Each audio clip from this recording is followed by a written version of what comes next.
My name's Dino Constantinou, founder of the Mediterranean Kitchen, which supplies and manufactures dips, pestos, and other Greek specialities. I started this business in our home kitchen. I did this because the business I was in before, I'd left it. And in the interim, my wife had an embroidery company. So I kept getting in her way. So she said to me, Dina, get out, go do your own thing again, which is how this evolved into the Mediterranean Kitchen. So I started producing dips and pestos. I did a small range in the beginning, and I went to a flea market called Essenwood Market. The first week I went there, within an hour, not even an hour, that cooler box I had was sold out. So I thought, this is going to be a good little trick. Let's see what happens next week. In any case, the following week, went back to the market, but with 2 cooler boxes. And in the same amount of time, the products were sold out. Eventually, we were going with 5 and 6 cooler boxes plus. And the queues were crazy. People were even starting to throw money at me and saying, just give me a scordaglia, I'm in a hurry to go, etc. So I became a very popular guy. And in particular, the women, they were great. They really supported us. And slowly, the men started supporting us. In the interim, it's a bad word to use, but we then decided, my wife and I, decided to expand from the kitchen, and we built our own little factory at our home premises. At that stage, I started employing 4 people, and things were going really crazy. In any case, a couple of months into the business, one of the food lovers, partners, personnel, etc., approached me and said, Dino, why don't you supply me? So I did. I went to Food Lovers Kawi Road in Durban and started supplying him, and things just flew. The next minute, before I knew it, the owner of, at the time, Food Lovers was a gentleman by the name of Lionel Luzinho. Lionel approached me and said, you know what, this is ridiculous. I'm going to put you on the map, and I want you in all of my stores. And in essence, Lionel himself is the guy who opened many doors for us. As the business grew, the premises got smaller and smaller at home. And an opportunity came up for us to purchase a property over here where we are now. It used to be known as Chandler's Pub. We purchased it. It was a great deal. We did a hell of a lot of renovations, etc.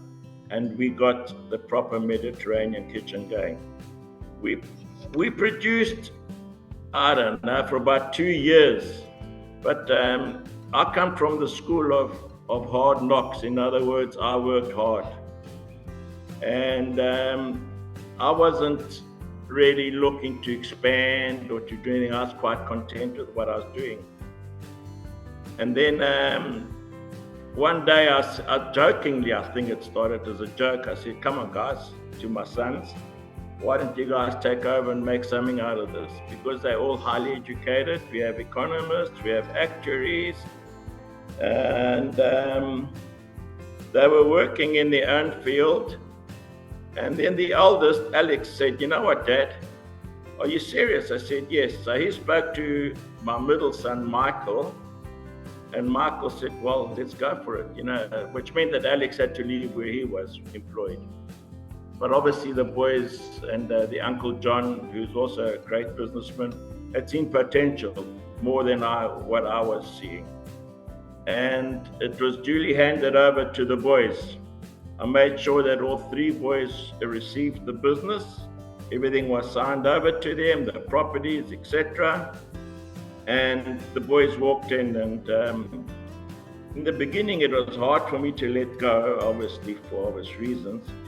But I realized those boys work smart, not hard.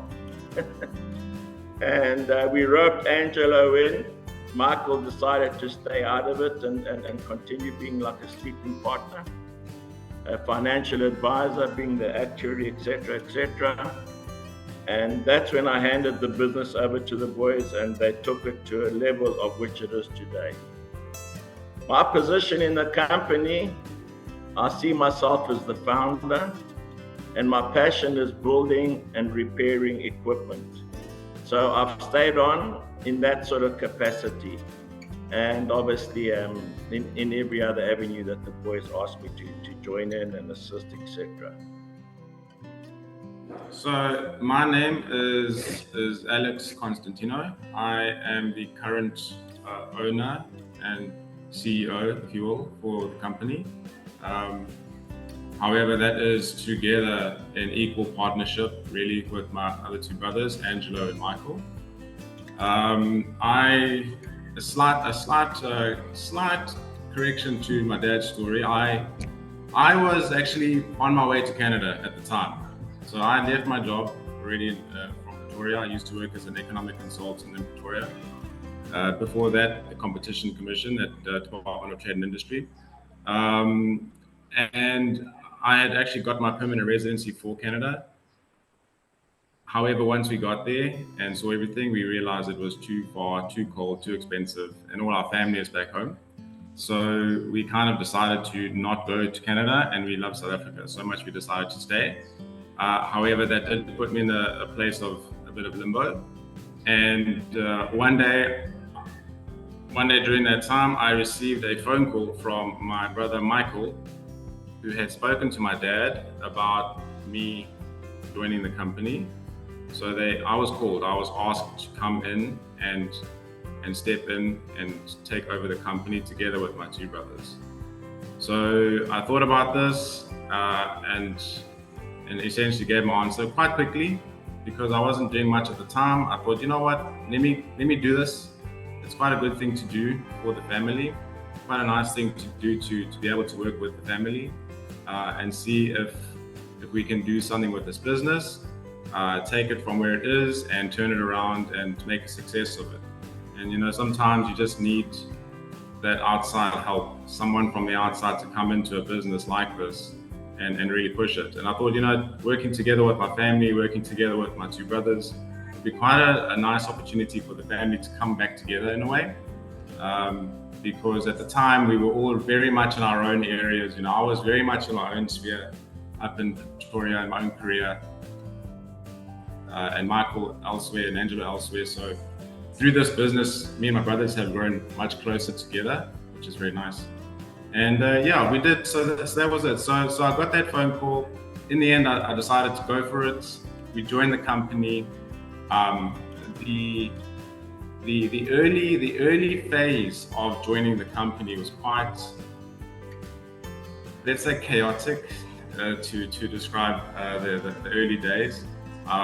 There was a lot for us to learn about how a business like this runs. We didn't really fully appreciate or realize what we were getting ourselves into. And the thing is, until you're in it, until you're there yourself in the whole process of how a small business runs, you don't appreciate it. It's just difficult to truly appreciate what goes into making a small business work, especially a small family business. So that was something that really was quite a shock to me personally coming into this, and I think to the whole family generally, just trying to work together as a family on this kind of level definitely put us through our paces. We definitely went through a good few rough patches along the way. So just to say, I think Alex summarized it very well in saying that this business brought our family quite close together, and being able to work with my brother and my dad and my mom has been a huge privilege actually, and it's actually made me grow a stronger love for my family and connect with them on a level that's just more than just being family. So my position in the business is sales director, if you want to give it a fancy title, but ultimately, like any family business, we all fit in where we are needed and where our strengths lie. Formally, I'm sales director. I go out and my specialty is procuring as much business as I possibly can. And then, of course, facilitating onboarding new clients, and then, of course, servicing those clients and overlooking and making sure that, the products are being supplied correctly. And obviously, in any other things that entail customer service, etc., is pretty much my scope in which I work with.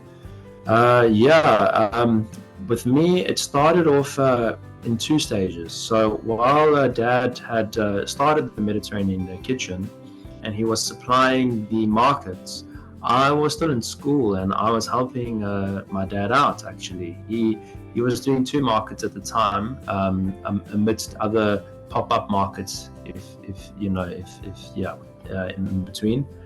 And the two markets the two main markets he was doing, as he mentioned, was the Shongweni market and the Essenwood market.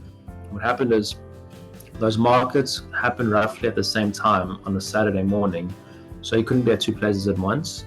So my dad asked me and said to me, "Look, son, would you be willing to help me out with doing the Essenwood market while I continue doing the Shongweni market?" And sure. I mean, I was more than happy to do that with my dad. I earned a bit of pocket money on the weekends, still being at school, and it was a source of income to put food in, put food on the table and keep the lights on at home. So, and added to that, I was able to interact with people, and I was able to hone in on my skills, on my sales skills, by inviting people to come in and try our dips and pestos. I'd have my standard lines: "Good morning, ma'am. Good morning, sir. Would you like to come try some dips and pestos? Come try this lovely dip over here. It's a 3-way mealie. It's got basil, feta, olive in it. Come, I'm sure you'd love to try that one." And for me, it was more the thrill and excitement of meeting people, and at the same time, it was a bonus just to make a bit extra on top of it to put food on the table with my dad. Then I decided to continue my studies in advanced mathematics and statistics. So then my focus shifted away from assisting my dad in the business when he outgrew the markets and he started to supply local, retail stores like the Food Lover stores, local butcheries, local delicatessens.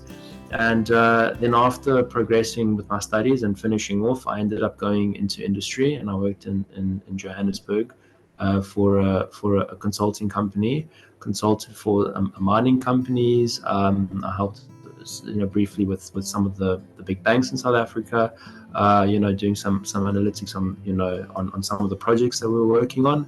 And then shortly I found my way back to Durban, and along with my brothers, as the story has been told, how we were grouped together. Alex got the phone call. I had a discussion with Michael as well about it, and we decided that we would take this challenge on.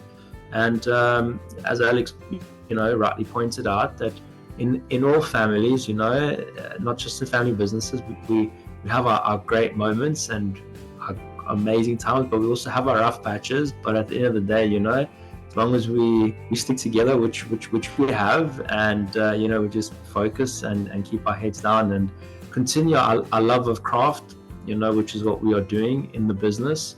We're just taking humble strides, step by step, to try and grow this family business and make our dreams come true. Whatever that may be in the future is to be seen.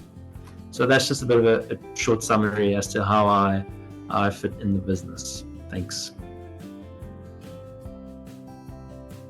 Well, I have one answer for that. There might be other answers too, but for me, the biggest accomplishment is the fact that we're all still here and stronger than ever. After everything we've been through, after all the rough patches, the fact that we're still together as a family, because we had some really difficult times where we, where things nearly fell apart on multiple occasions, but we're still here and we're good. So for me, that's a good one. Yeah, I'd like to just add to that. I agree with Alex on that.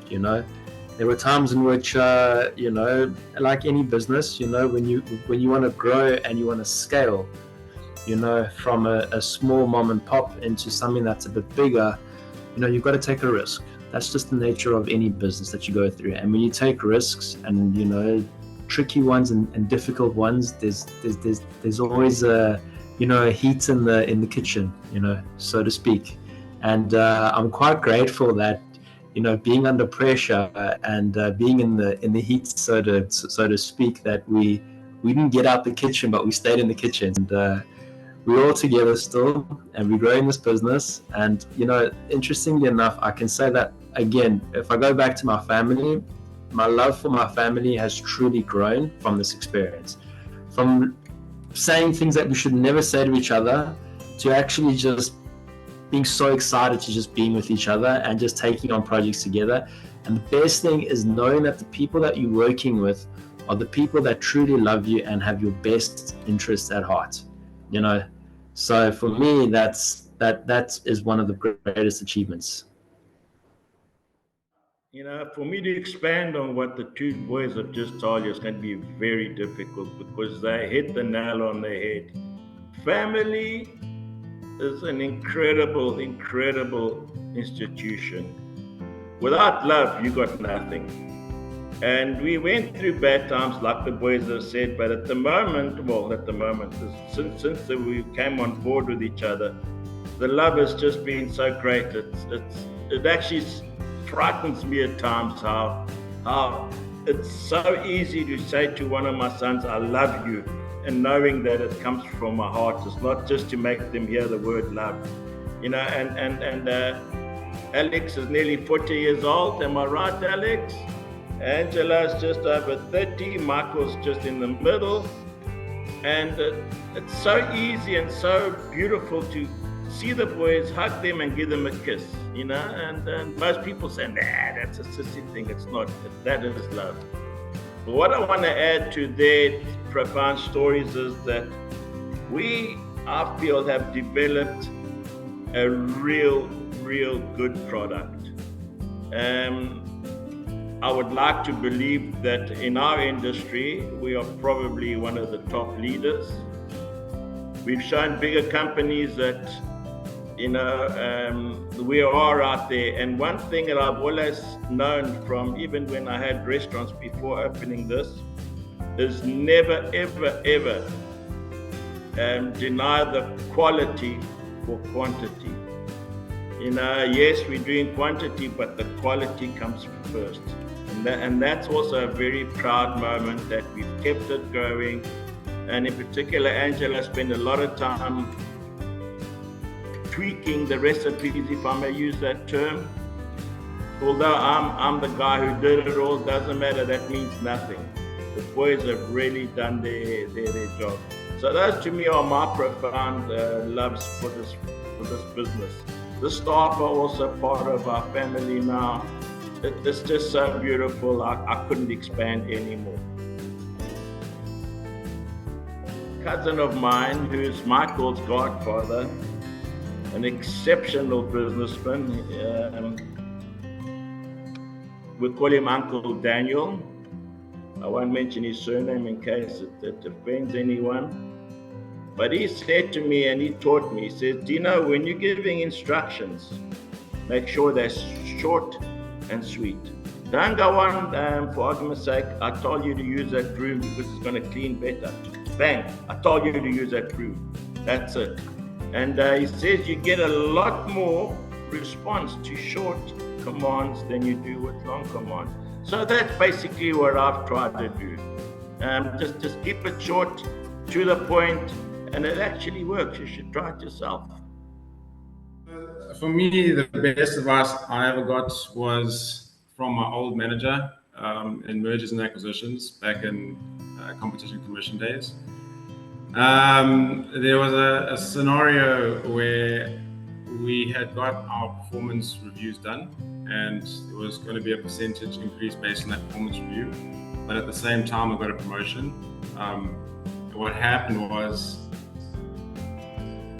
there was some technical thing where I lost out on a slight performance performance review percentage. It was very slight. It was a technical thing.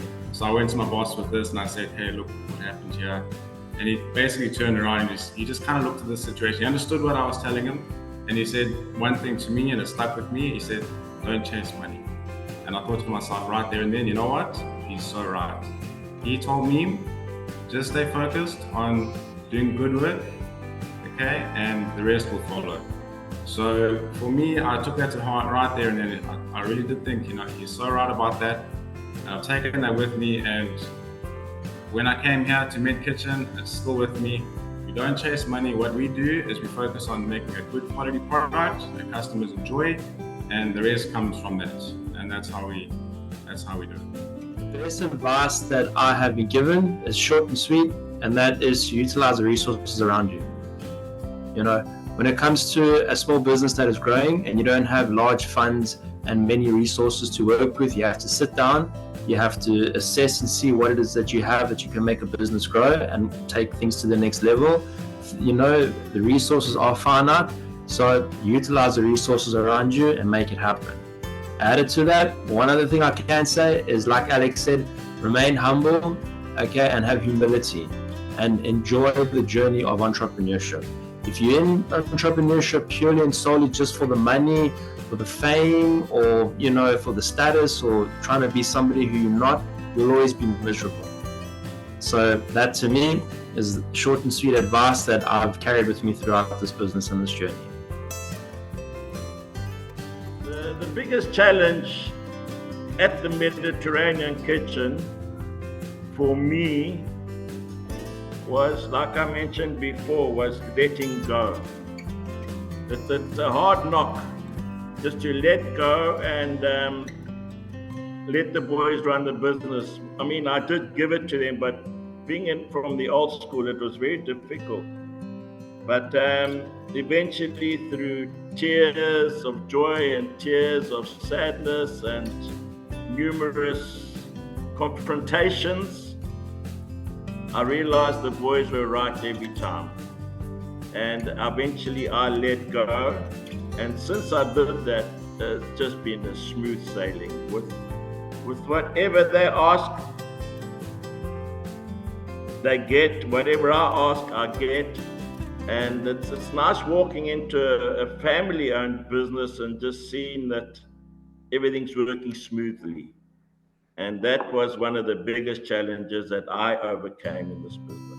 And just to follow on from that, exactly as my dad said, from our point of view, it was inheriting this chaotic environment and building new systems to streamline it despite the resistance to change. And as my dad said, it was quite difficult for him to let go and to allow us to do our thing and to, take a look at the situation, inspect everything that's making the workflow quite difficult, and to reinvent the way that we do things was difficult to accept, because sometimes what happens is you don't really see the result until it's all put into place, and then you see the result, and then you go, okay, I see now, why, where this is working, etc. So yeah, that was a big thing to overcome, was my dad's resistance to change. But you know what? We pushed through, and eventually we cracked it. And once we got through that, and the things got a little easier, then the very first time we tried to do this was the most difficult, and it got progressively easier and easier as we went along. Now we're good.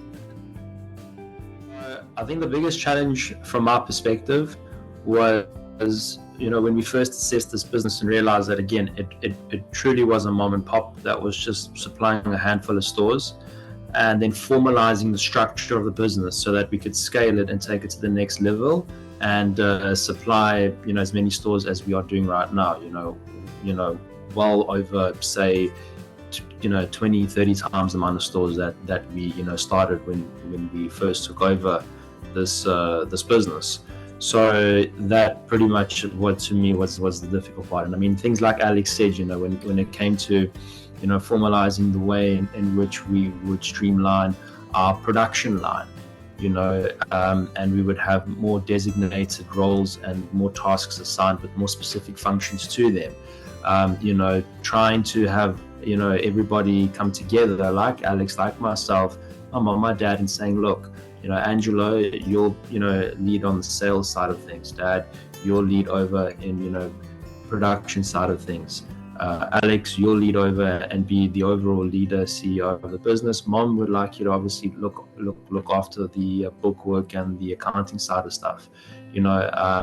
So that to me was the most difficult hurdle that we faced. But we've overcome that hurdle, but it is still an ongoing task, because as a business grows, you hit into new needs that the business has, and then more structures need to be put in place so that you can accommodate the capacity in which the business itself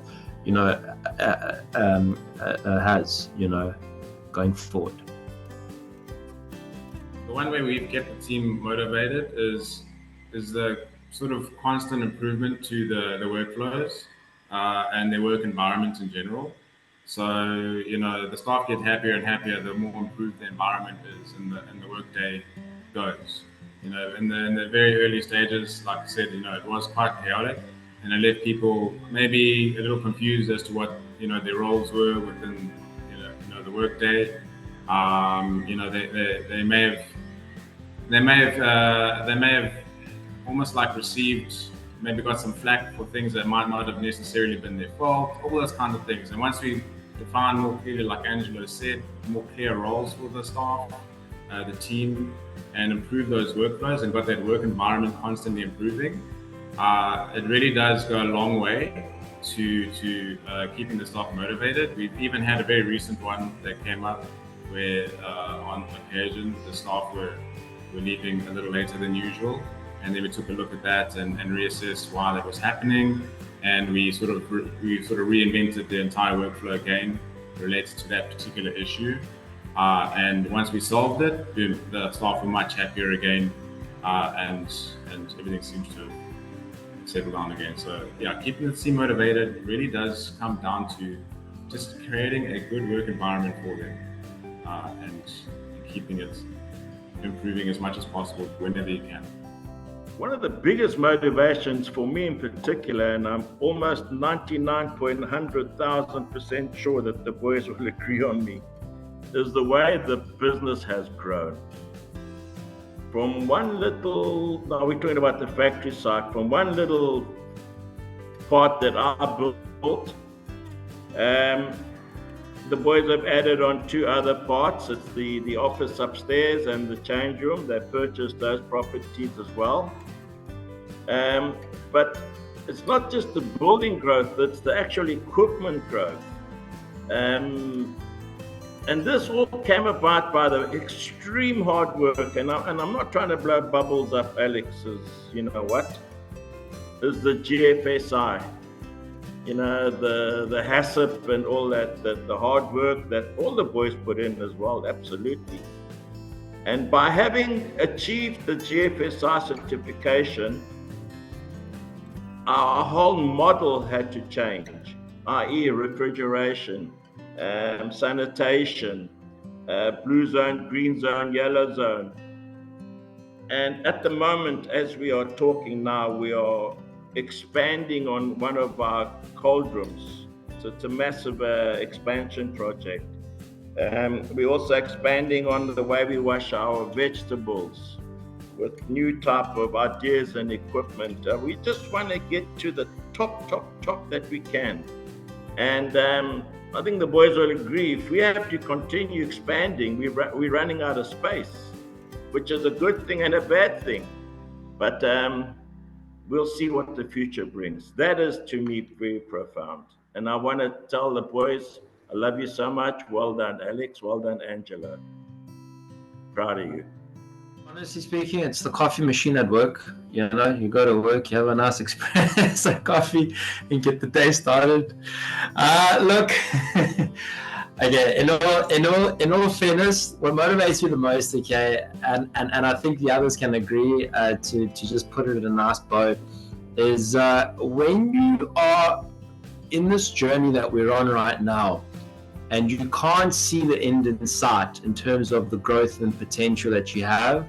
It's both scary but it's also amazing. You know, I mean, from where we started, okay, to where we are today, and to where we potentially can be going, you know, being that we are supplying food lovers, we're supplying ShopRite Checkers, well, the Checkers stores within the ShopRite Checkers group, we're supplying Spar stores, we've got so many independents, we supply wholesalers that supply restaurants, we supply the cruise, well, not the cruise line ships just yet, but the container ships, you know, and we've had so much interest, you know, within the past, say, 6 to 12 months from major retailers to take us to the next level and to expand and break into other territories. It's just, it's pretty epic. So from that perspective, that to me is a huge driving, motivating force. Yeah, I think basically the story there is the being successful, being continually more and more successful does indeed motivate the team as well. And it motivates all of us, the family team, the family management team, but it motivates everyone because everybody can see that, you know, this little company is not like a dead-end company, you know what I mean? It's a company that's growing. It's exciting to be here for the staff because they can see the growth as well. They can see the way that the company is becoming more and more successful, you know, and they're growing with it. They're growing together with the company, and I think that goes a long way too to keep everybody motivated. With KZN, we feel that we have done very well in KZN. Our journey in KZN has gone very far. We've climbed up the mountain very far regarding KZN. We have got the product into as many retailers, as many grocery retailers as we can get it into. In terms of maybe our distribution around KZN, within the next 5 years, we are looking at changing from our own in-house distribution possibly to getting our product more efficiently distributed through all of the DCs, so that the market in KZN can be more efficiently served and operated in. Angelo, I don't know if you have anything further to add regarding KZN. Yeah, look, like Alex said, I mean, you know, going forward with KZN, you know, we want to obviously try and make things more efficient and more streamlined, and expand our reach by leveraging, you know, with other distribution channels. At the moment, you know, from our factory, and as far as we can get, we service all the way down to the south coast, which is Port Edward, if I'm not mistaken, all the way through to, say, Howick.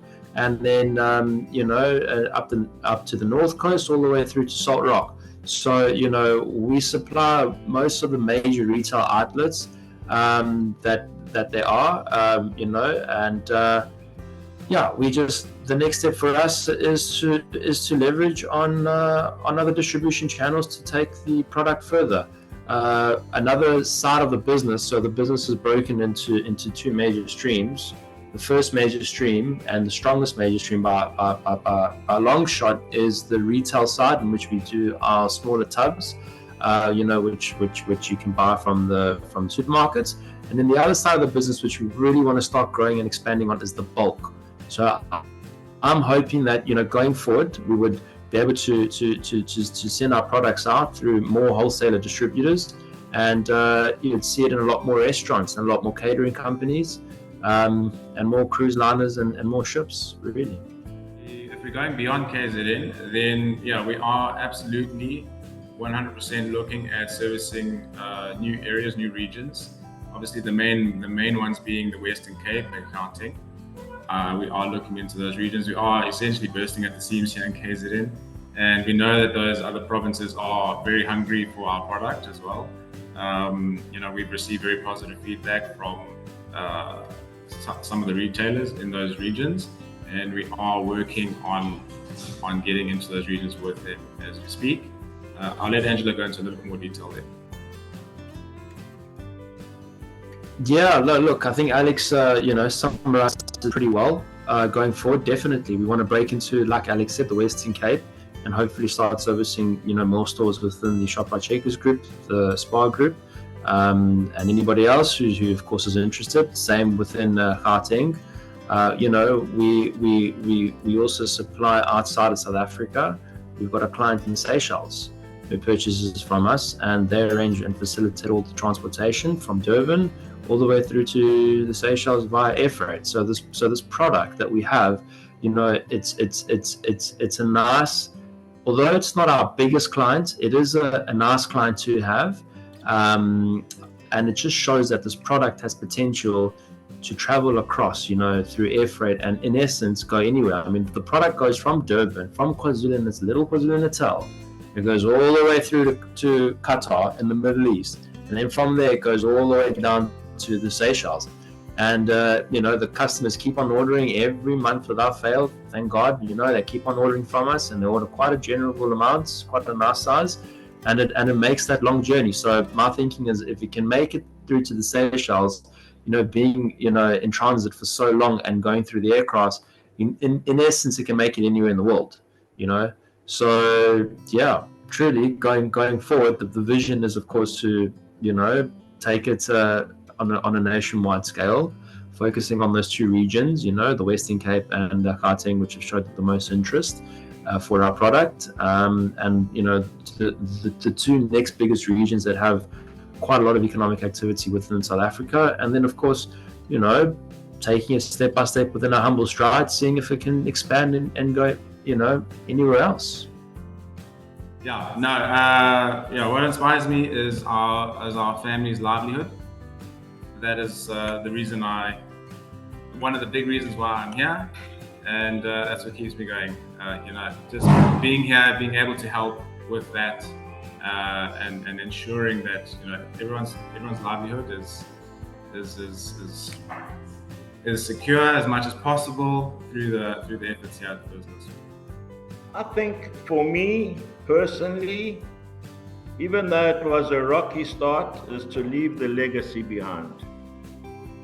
We don't have many years to go, unfortunately. That's how the life cycle is. But to know that I've left a legacy behind, and in particular now with Angelo just recently having been married, and Alex with my grandchildren, oh man, the sky's the limit. We can keep passing down from generation to generation, and that for me is, it's a dream come true. It really is. Like I said, it started off as a rock climb, and it's now into a smooth sail. So let's continue building it, guys. Not for ourselves, but for our children's children. Who said we can't grow as big as Clover? Who said we can't grow as big as Parmalat? That all depends on us. We just got to continue doing what we do. And the best thing that we're doing is just grow, and of course, keep that love flowing. That's all it's about. From my perspective, it aligns with them. I think for me, like Alex said, being able to take humble strides, being able to grow the business with the family, and of course being able to provide for the family collectively is something quite special. And also being able to create something that was made from our own family kitchen, with recipes that were passed down from generation to South Africans across the country, and across KZN, to be able to savor the flavors that we produce for them. It's just something that's awesome. It's more than just a business. It's more than just making money. It truly is something that is a part of us, that we can just share with our local communities and across South African tables.